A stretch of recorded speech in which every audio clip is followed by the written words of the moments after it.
You know, there's this pervasive, almost universal idea that talking about the weather is, well, it's the absolute bottom of the barrel when it comes to conversation. Oh, It's absolutely. the elevator pitch of awkward silence. You Yeah. stand there, you nod at the sky, you say, hot enough for you, Yeah. and you both just kind of spiritually check out. Right. It's seen as the death of charisma. It's the wrapper, isn't it? It's the styrofoam packing peanuts of social interaction. We assume the real conversation is inside the box, and the weather talk is just the trash we have to clear away to get to it. That is a perfect analogy, a Yeah. perfect one. But here is where it gets really interesting, and frankly, where I think we've been getting it wrong this whole time. Okay. We're digging into a source today that suggests that dismissal is completely backwards. Weather isn't small talk. Mhm. It is like the primary interface humans have with their reality. It dictates what we wear, how we feel, whether we're grumpy or elated. And most importantly, And most importantly, it's the safest, most universal bridge to connect with another human being. it is the one shared experience we can guarantee. I mean, we might disagree on politics, religion, or which Star Wars movie is the best. A very important topic. Critical topic. But if it's raining on me, it is raining on you. It's the great equalizer. It's a biological constant in a totally chaotic social world. Precisely.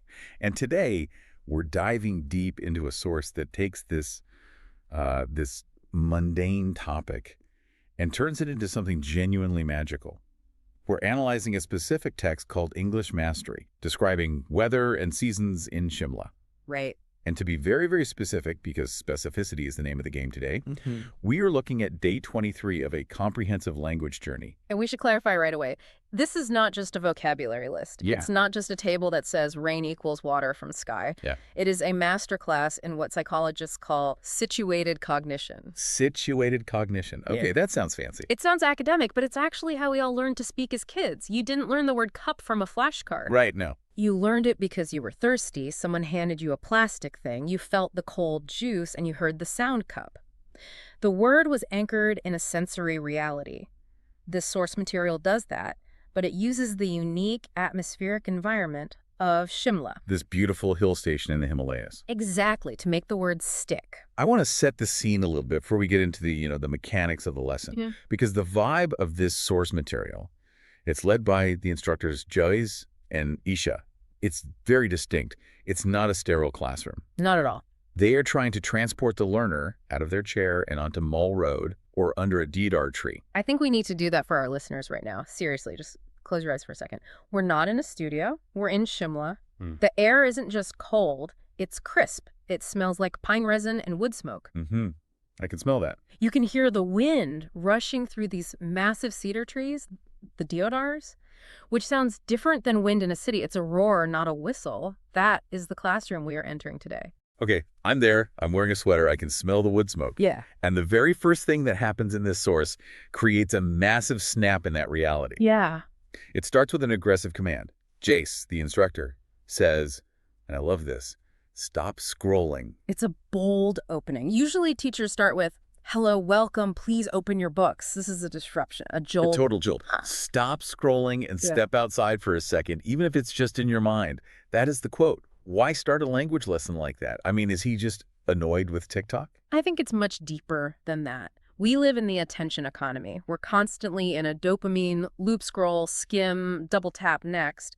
When you're in that state, your brain is in passive consumption mode. Right. Just letting it wash over you. You aren't encoding memories. You're just, you're letting information wash over you. By commanding the learner to stop and step outside, Jace is triggering a pattern interrupt. A pattern interrupt. It's a concept from NLP, neuro-linguistic programming. You break the habitual pattern to create a state of hyperfocus. He is forcing a shift from passive scrolling to active visualization. You can't learn a language while your brain is on autopilot. Oh, wow. He is demanding presence. He's saying, be here, right now, be in Shimla. It sets the stakes immediately. Yeah. And then he starts asking these sensory questions right away. What's the sky doing? Is the sun shining on the snow-capped peaks? It instantly transports you. But before we get lost in the mountains, I want to pull back and look at the context of where the learner is in their journey. This is day 23. Right. And that number is significant. It's not day 1 and it's not day 100. It's the end of the 3rd week. It is huge. The source lists this stack of skills the learner has already accumulated over the previous 22 days. And honestly, looking at this list, I felt a bit inadequate. It is mind-blowing how much ground they have covered. It is, but I want to do something different here. Instead of just reading the list, I want to analyze the psychological progression of these 22 days because the curriculum isn't random. It's a ladder, a carefully constructed one. Okay, let's climb it. Where do they start? Day 1. Days 1 and 2 were greeting naturally and mastering vowels. The absolute basics. Survival mode. Exactly. This is what I'd call the infant stage. You are just making sounds and trying to acknowledge other humans. It's about reducing social friction. If I can say hello correctly, you aren't afraid of me, I'm not afraid of you, we've made a connection. That makes sense. It's the first step to being seen as a person, not just a foreigner. Then what? Then they move into things like using magic verbs, introducing yourself, and crucially, naming household items and describing routines. So building out from the self. Right. You've established you're a friendly human. Now you're building your immediate world. This is a chair. I wake up at 7. You're building the grammar of your own existence. Okay, that's the foundation. But then things get more interactive. Ordering food politely. This is the transactional stage. You're now using the language to get a need met. This is Maslow's hierarchy of needs, basically. I need to eat, and I need to know what a fork is. This is where most tourists stop. 1 beer, please. 1 beer, please. Exactly. You can survive here, but you can't connect. You're still on the outside looking in. The list keeps going, though. Asking powerful questions, using colors and opposites, talking about family. This feels like a shift. It's a huge shift. You're moving from transaction to relation. What's your favorite color? Isn't about survival. Tell me about your brother. Isn't transaction. You're actively building a bridge to another person's inner world. And navigating streets, that's about independence, right? Moving through the world on your own terms. Yes, physical autonomy. But then, look at day 14 on the list. Spoken to doctors when unwell. Oh, man. Now pause on that. Just think about the vulnerability required there. Oh, it's terrifying. I remember getting sick in France once and trying to mime nausea to a pharmacist. It was a game of charades I did not want to play. It was awful. Right, exactly. When you are sick, you are regressed. You feel small, you feel helpless. To speak a foreign language in that moment requires immense courage. You aren't just pointing at a menu, you are trying to describe an internal, invisible pain. That's a great point. It's not just vocabulary, it's vulnerability training. It is. And if you can build the courage to tell a doctor, my throat hurts, you have built the armor to tell a stranger, it's cold today. The stakes are so much lower. Wow. Okay, so after that, they go into adding emotion with adjectives, shopping, shared hobbies with joy. The relational stage. Now we are building bonds. We are moving from I need food to this is who I am and this is what brings me joy. You're sharing your personality. And finally, the list mentions telling stories about yesterday and looking ahead with going to and will. They have mastered time travel. Time travel? What do you mean? Language is the only form of time travel we have. Until you learn the past tense, you are trapped in the eternal now. You can't explain who you were or what you did. Your entire history is locked away. I've never thought of it like that. And until you learn the future tense, you can't plan, you can't hope, you can't promise. By day 23, these learners have unlocked the timeline. They can exist in the past, present, and future. That gives me goosebumps. So by the time we get to day 23 weather, the learner isn't a blank slate. They are a time-traveling, doctor-visiting, food-ordering semi-pro. They've earned their stripes. And the source makes a poignant point here. That's more than 3 weeks of showing up consistently, something most people never do for any goal. That hit me hard too. The day 4 drop-off is a real statistical phenomenon in habit formation. People get excited, they start something new, and by day 4, the novelty wears off and they quit. We've all been there. The gym membership in January. The guitar in the corner gathering dust. Exactly. If you are here on day 23, you are already in the top 1% of learners. You have built the habit. Now the source says it's time to use that habit to bring the outside world inside. And that is the perfect transition. You have learned to talk about yourself, your house, your family, the inside world. Now, Jace is asking you to look out the window, to describe the environment that holds all those other things. Which brings us to section 2, sensory anchoring. This is where we go back to that situated cognition idea. Yes. You mentioned the Baker-Baker paradox in our pre-show chat. Can you explain that? Because I think it applies perfectly here. Right. It's a famous psychological study. It's really simple but profound. If I tell a group of people to remember a man, and I tell them his last name is Baker, they have a certain recall rate. Okay. But if I tell another group to remember a man, and I tell them his job as a baker, the second group remembers it significantly better. Why? It's the same word. B-A-K-E-R. Because the name baker is abstract. It's just a label. It has no connections in your brain. But the job baker has hooks. It has associations, the smell of bread, the heat of the oven, the white apron, the flour on the hands. Ah, so your brain has all these little file folders to put it in. Your brain has 1,000 places to hang that information. In this lesson, Shimla is the baker. Shimla's the baker. Okay. I like that. If I teach you the word foggy with a flashcard, it's a label. It's the name baker. But the S source says, foggy mornings when everything disappears behind white mist. Suddenly, you have a visual. You have a mood. You have a feeling of mystery, maybe a little bit of danger if you're driving. You have the hooks. The imagery in the source is so specific. It's not just mountains. It's sun on snow-capped peaks. It's not just clouds. It's clouds gathering over Mall Road. It's not just trees. It's deodar trees swaying. Yes. And for our listeners who haven't been to the Himalayas, deodar trees are these massive, majestic conifers. They're iconic. Yeah. Just saying the word deodar grounds you in that specific geography. It's not just a tree. It's that tree. And that specificity is doing the work of the baker's apron and the smell of bread. It's giving the abstract word a concrete sensory home. And the source makes an argument here that weather isn't just atmospheric wallpaper. It shapes behavior. Yeah. Jay says weather changes how we feel, what we wear, what we eat, where we go. This is the emotional connection. It's the core of the whole thing. I love the example of monsoon chai. It's so real. It's not just that it is raining. It's that the rain creates a physiological craving for hot, sweet, milky tea.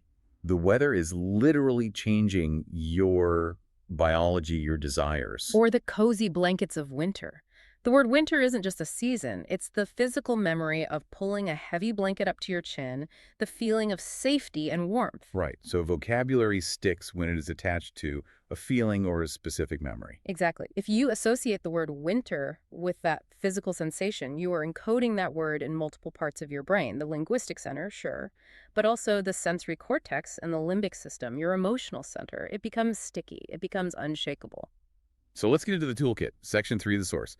They break this down into a very specific teaching pattern, a kind of rhythm. A triad, really. Yeah, a triad. The word, the phonetic pronunciation, and then this is the key, the real-life Shimla example. That triad is the golden formula. Contextless words are hard to remember. Context-rich words are hard to forget. Let's look at sunny. Okay, sunny. Simple word, we all know it. If I look out my window here in Texas, sunny means I need AC and sunscreen, and I'm not going outside until 7 p.m. Right, it means oppressive heat. But in Shimla, sunny has a nuance. The source says it's a sunny day, perfect for a walk in Jakku. And Jakku isn't just a random name. It's a famous hill and temple in Shimla. It involves a steep climb. So sunny isn't just the sun is out. It implies activity. It implies energy. It implies hiking. But then look at the second example for sunny. This is so important. The weather is sunny, but very cold in winter. Yes. That is such a vital distinction for a mountain town or really any cold climate. Just because it is sunny doesn't mean it is warm. That nuanced sunny but cold is the difference between a tourist freezing in a t-shirt and a local being prepared with layers. It's a survival tip disguised as a vocabulary lesson. Precisely. It creates a cognitive dissonance that the learner has to body part. And the advice is, wear layers. Again, practical life-saving advice for the mountains. Humid was interesting too. It says, the monsoon is humid. Everything feels sticky.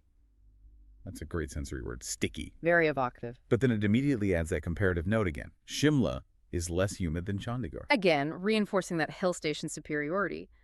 We might be sticky, but we aren't as sticky as those poor people down in the city.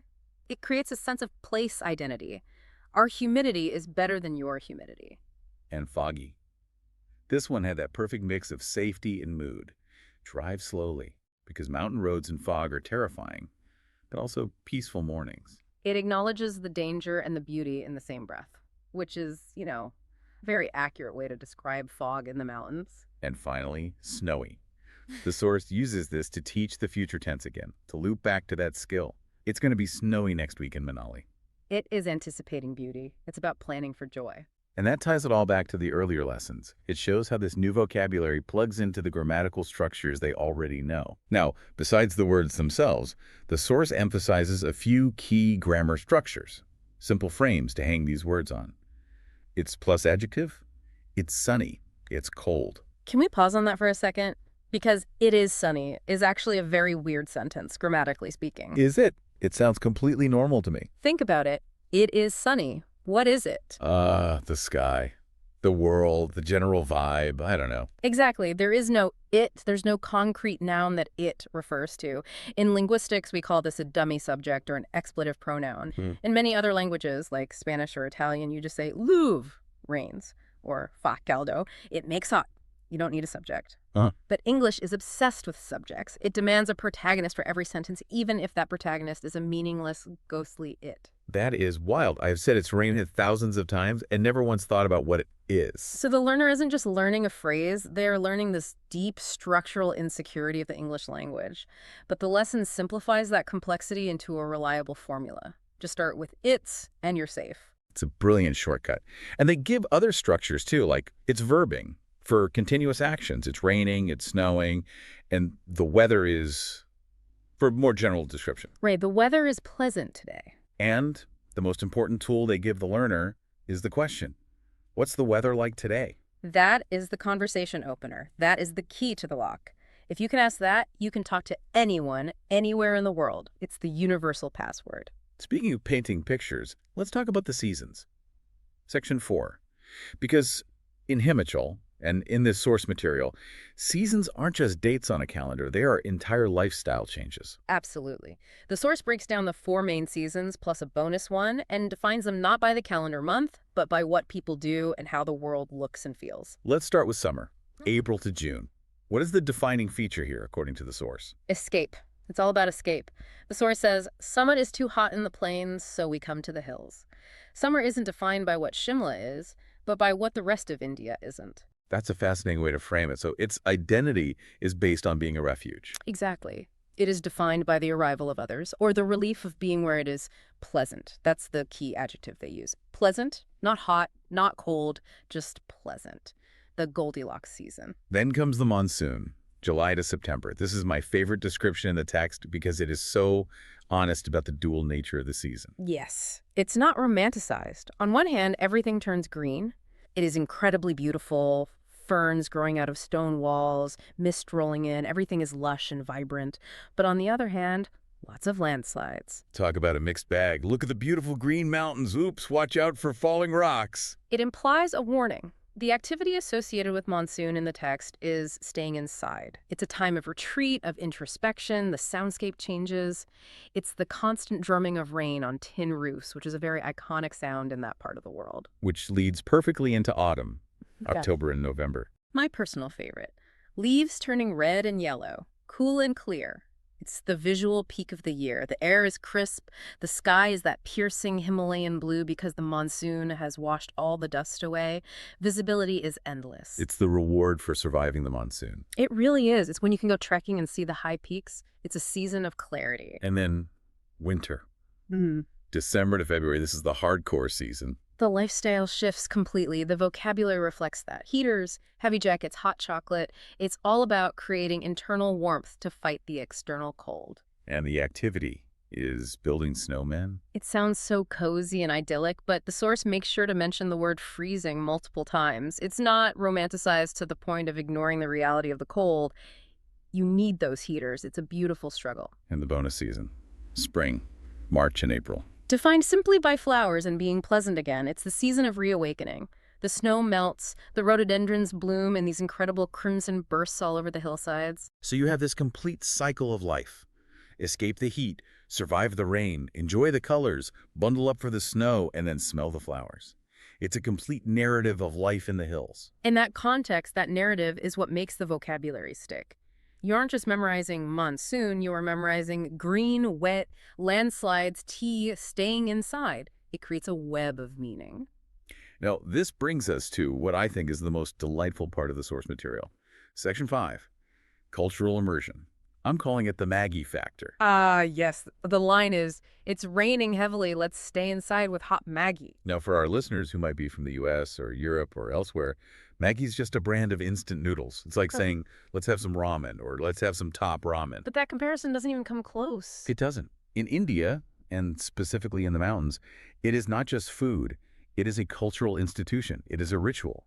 It is the unofficial national dish of hill station travel. If you go to Shimla or Manali or anywhere in the Himalayas, you will find these little stalls, little tin shacks on the side of a clink-selling piping hot Maggie everywhere. I tried to explain the mountain magi phenomenon to a friend in New York, and they didn't get it. They were like, Close. so it's just instant MSG noodles. Blasphemy. Absolute blasphemy. Right. It's not about the noodle. It's about the altitude. It's about the context. Yeah. There is some scientific, completely unproven fact that Maggie tastes 40% better above 2,000 meters. It's the shivering that acts as the seasoning. You need the heat. It's cheap, it's hot, it's safe to eat, and it's salty. When you are cold and tired from walking the mall road, it is ambrosia. So by including this specific brand name in the English lesson, Jace is doing something brilliant. He's anchoring the language in local reality. He isn't teaching, let's eat noodles.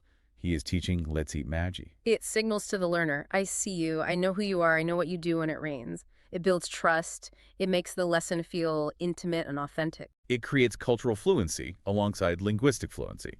If you say, it's raining, let's have soup, that's grammatically correct. It's fine. Perfectly fine. If you say, it's raining, let's have Maggi, you sound like a local. You sound like you belong. And that is the ultimate goal of language learning, isn't it? Belonging. The source also gives us these little role-play scenarios to practice with. The first one is a morning call with family. This one is purely practical and very culturally specific. I can barely see the mountains, it's so foggy, and then I'm wearing 2 sweaters. It's about conveying safety and comfort to a worried mother. It's so true. Yeah. It's a very relatable scenario for anyone living away from home in India. The first question a mother asks is always, did you eat? And the second is, are you warm enough? Always. So this dialogue gives you the exact script to reassure your family. It's meeting a real-world need. And then there's chatting with friends. This one is about planning. Are you going to Manali next week? Yes, the weather will be pleasant. It's forward-looking. It uses that future tense they've learned. It's about using weather information to make decisions, which is a very high-level skill. And notice the narrative flow of the describing the day scenario. It's not static. It was sunny in the morning, but now it's raining heavily in the afternoon. That is classic mountain weather. It changes in an instant. This teaches the learner to handle shifting conditions in a single story. You can't just say it was sunny if it rained later. You need the full arc. It teaches temporal complexity. There is also this underlying dynamic throughout the dialogues, the Chandigarh versus Shimla comparison we touched on earlier. The envy factor. I love this part. The dialogue has a friend saying, it's too foggy and cold here in Chandigarh. I miss Shimla weather. It reinforces the idea that the learner, who is notionally in Shimla, is in the desirable location. Right. It makes them feel special about being able to describe their weather. It's a subtle confidence booster. I am where you want to be. It's a clever psychological trick. It gives value and status to the knowledge they're acquiring. So we have the words, we have the sensory anchors, we have the cultural noodles. Now, section 6, the practice protocol. How do we move from passive listening to active speaking? Jace uses a technique here called the right now challenge. He doesn't say practice later or for homework. He says, stop, look out the window right now. He forces a pause in the lesson. Describe today's weather plus your favorite season in 6 to 8 sentences. And this is key. He provides a template. This is called scaffolding in education. He gives an example monologue. Right now, the temperature is 5 degrees. I'm wearing a thick jacket. I love winter because I can have hot soup, but I also love the monsoon because of the greenery. That template is a safety net. It allows the learner to just swap in their own variables. Maybe for them, it's 20 degrees and they were wearing a t-shirt. Maybe they love summer because of mangoes. But the structure, temperature, clothing, preference, reason remains the same. It prevents that blank page panic, that feeling of, I don't know where to start. He gives you the starting blocks. And then Isha, the other host in the source, comes in with a golden cheat sheet. I love a good cheat sheet. It's a rapid-fire review at the end. It is. It's a consolidation. It categorizes everything. Adjectives. Sunny, rainy, cloudy, windy, hot, cold, humid, foggy, snowy, pleasant, freezing. And then the season associations. Summer equals hot, monsoon equals wet and green, autumn equals cool and colorful, winter equals cold and snowy, spring equals flowers. It's like it takes all the information from the last 20 minutes and just crystallizes it. It's the save game moment before you turn off the console. It ensures the key takeaways are fresh in your mind right before you stop the lesson. And then the homework. Donna. Section 7. Now, I usually hated homework, but this is interesting. They assign 4 very specific tasks. Let's look at them because they are designed to hit different learning modalities. It's a very well-rounded approach. Task 1, writing. Write 10 sentences on your weather and your favorite season. What's the purpose of starting with writing? Writing is for structural accuracy. It's slow. You can edit, you can think, you can look up words, you can erase, you can perfect the grammar and sentence construction without the pressure of a real-time conversation. Okay, that makes sense. Then task 2, recording. Record 90 to 120 seconds of speech on the same topic. This is critical, and the time constraint is the key. Why 90 to 120 seconds? It feels long when you're speaking. It's an eternity. Exactly. If I say record 10 seconds, you can fake it. You can memorize one perfect line you wrote down. But for 90 seconds, you have to flow, you have to connect ideas, you have to use fillers, you have to pause, think, and keep going. It encourages fluency over perfection. And you have to listen to yourself. And you have to listen to yourself. Hearing your own voice is the best feedback loop. Most people hate the sound of their own voice. It's a real phenomenon called voice confrontation. But in language learning, you have to get used to it. You have to own your new voice in this new language. Wow. Okay, task 3, social pressure. Tell a family member about the weather using 3 new phrases. This is the real-world transfer. It breaks the fourth wall of the classroom. You have to take the tool out into the wild. If you can say it to your mom or your brother, you can say it to anyone. It normalizes the new language in your domestic space. It's not just homework English anymore. And finally, task 4, community. Share in the comments. Public accountability and peer support. It validates the learner's effort by making it visible to others. It turns a solitary activity into a communal one. You can read what other people wrote and realize, oh, I'm not the only one struggling with the word foggy. It's a full spectrum approach: private practice, real-world application, and community engagement. It's brilliant. And they end the entire lesson with a little teaser. Day 24 is a mega quiz covering everything from days 1 through 23. Which signals the end of a learning block. It's a capstone. It tells the learner, you have achieved something significant. You have climbed this mountain. Now we're going to see how strong your legs are. It builds anticipation and gives them a clear goal to work towards. So let's zoom out. What does this all mean? We've spent, a good chunk of time here dissecting a single English lesson about weather in Shimla. But it feels like more than that. It is. I think the core message the hosts Jays and Isha deliver is, every time you say, it's cold today, or I love the monsoon, you're connecting your real life to your new language. That's the aha moment for me. Language isn't a list of words in a book. It's the interface between you and the world. When you can name the fog or the deodar tree or the monsoon, you somehow own it a little bit more. You aren't just a passive observer.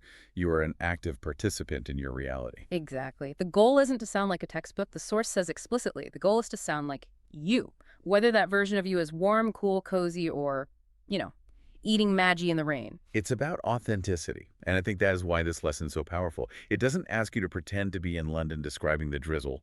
It asks you to be in Shimla or wherever you are in the world and describe your rain, your sun. And that makes all the difference. It grounds the abstract in the personal. It turns English from a subject you study into a tool you live with. So here is a question for you listening right now. If our language for weather shapes how we perceive the world if knowing the word monsoon makes you look for the greenery rather than just complaining about the wetness, how does expanding your vocabulary change your actual physical experience of the world around you? Does learning the word for a specific type of cloud actually make you notice the sky more? That is the big question, isn't it? Does the word create the world, or does the world create the word? I think today's deep dive suggests that the word helps us see the world more clearly. It gives us the labels to notice the details that were there all along. Something to think about the next time you step outside. Thanks for diving deep with us into the mists of Shimla. Stay warm or cool wherever you are, and maybe have some Maggie.